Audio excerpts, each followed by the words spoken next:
Dhaka premier লিগের অলিখিত ফাইনালে আবাহনীর কাছে হেরে মাঠের লড়াই শেষ করেছিল মোহামেডান। কিন্তু মিরপুর শেরেবাংলা স্টেডিয়ামে ম্যাচ শেষে আরেকটি লড়াই বাঁধিয়ে বসেন মোহামেডানের অভিজ্ঞ ক্রিকেটার মাহমুদুল্লাহ রিয়াদ।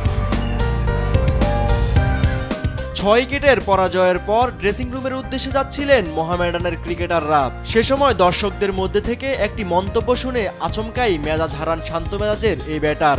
উত্তেজিত হয়ে রেলিং পেরিয়ে গ্যালারিতে উঠে যান তিনি। উদ্দেশ্য ছিল মন্তব্যকারী দর্শকের মুখোমুখি হওয়া, তবে সতীর্থরা ও কর্মকর্তারা তাকে দ্রুত শান্ত করে মাঠে ফিরিয়ে আনেন।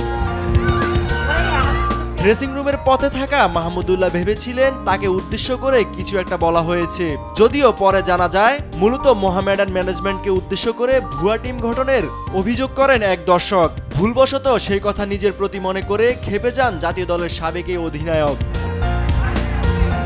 পরে পুরস্কার বিতরণী অনুষ্ঠানেও আর দেখা যায়নি মাহমুদুল্লাহকে। টুর্নামেন্টের শেষ ম্যাচে মাঠের লড়াইয়ের শেষে গ্যালারির এই অনাকাঙ্ক্ষিত উত্তেজনা নতুন করে আলোচনা তৈরি করেছে ঘরোয়া ক্রিকেটে খেলোয়াড়দের সঙ্গে দর্শকের সম্পর্ক নিয়ে।